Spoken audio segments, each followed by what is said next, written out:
Over 2,300 years ago, Hippocrates, the father of medicine, said, "Let food be thy medicine, and medicine be thy food." With each passing year, the present-day researchers and scientists are rediscovering the truth of this time-honored wisdom.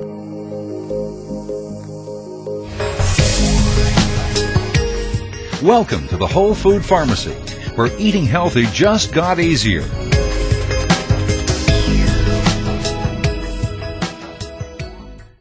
Do you or someone that you know suffer from acid reflux disease, high blood pressure, irritable bowel syndrome, chronic fatigue syndrome, fibromyalgia, migraines, ADD, ADHD, arthritis, diabetes, heart disease, or even worse, cancer?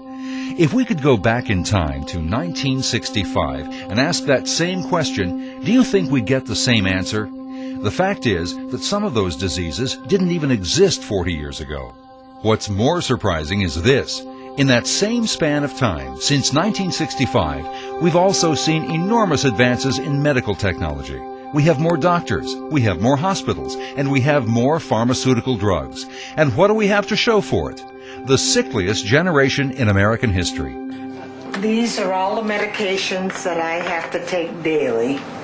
This drug here is Lipitor. This keeps my cholesterol down, and this is about $140. This is my Fosamax. It's $142 a month for 4 pills. Was getting so it was more than my Social Security, so I was debating whether or not to eliminate some of them. Common sense says this is normal. Common sense says disease is just something that happens to you and that you just have to deal with it. Well, judging from the ever-increasing disease rates, we can see that common sense is indeed quite common. Uncommon sense, on the other hand, is rooted in the intellect. It has the ability to see the bigger picture and to recognize the truth. The processed food industry spends $33 billion per year to convince us and our children that it's normal to eat sugar-laden foods, junk foods, fast foods, and processed foods which typically contain high fructose corn syrup, hydrogenated oils, and trans fats. $33 billion is a lot of money, and advertising works. The processed food and fat food industries are serving it up. Americans are gulping it down, and widespread obesity and chronic disease is the result. From there, the masses are driven into the waiting hands of the highly profitable pharmaceutical industry. We have first and second grade children who are already showing signs of high blood pressure and high cholesterol. Even at that young age, they're being groomed to become lifelong customers of the drug companies. The problem is that most of the foods that are marketed to children are unhealthy foods, and the children are exposed to so many messages about junk food that the cultural norm around food has changed so that children think that they should be getting candy and cookies and chips and soda and these other junky foods all the time. Our children eat so badly nowadays that a quarter of elementary school-age children already have high blood pressure, high cholesterol, or some other risk factor for heart disease. These are little kids, and they already are on their way to a heart attack. There are thousands of pills that alleviate our symptoms, while the simple underlying causes are ignored. Over 2,300 years ago, Hippocrates also said, "He who does not know food, how can he understand disease?" It's a question that is answered many times over by the increasing disease rates we've grown accustomed to.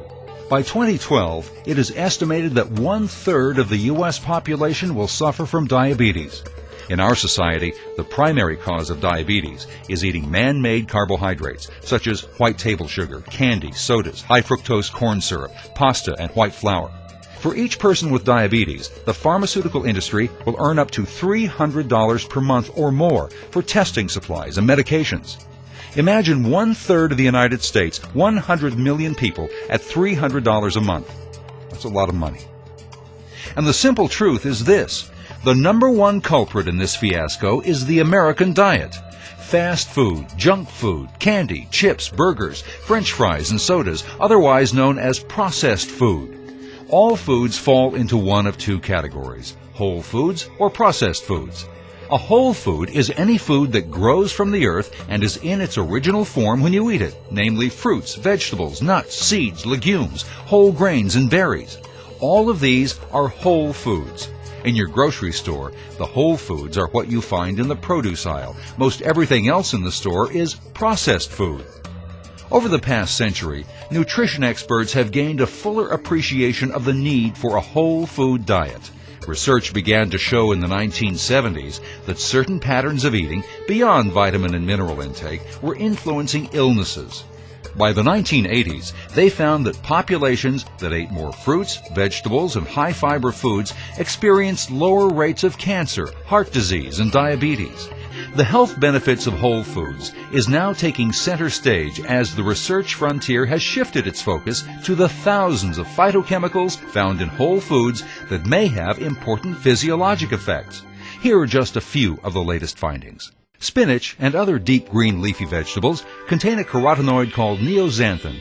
Research published in the 2004 issue of the Journal of Nutrition shows that neoxanthin fights human prostate cancer in two different ways. Researchers at UCLA recently discovered that curcumin, a spice that's found in curry, kills nearly every cancer cell in the lab and blocks every single step in the progression of Alzheimer's disease. Researchers at the University of California, Davis recently reported that apples and apple juice may help protect arteries from harmful plaque buildup. Citrus limanoids have been shown to help fight cancers of the mouth, skin, lung, breast, stomach, and colon.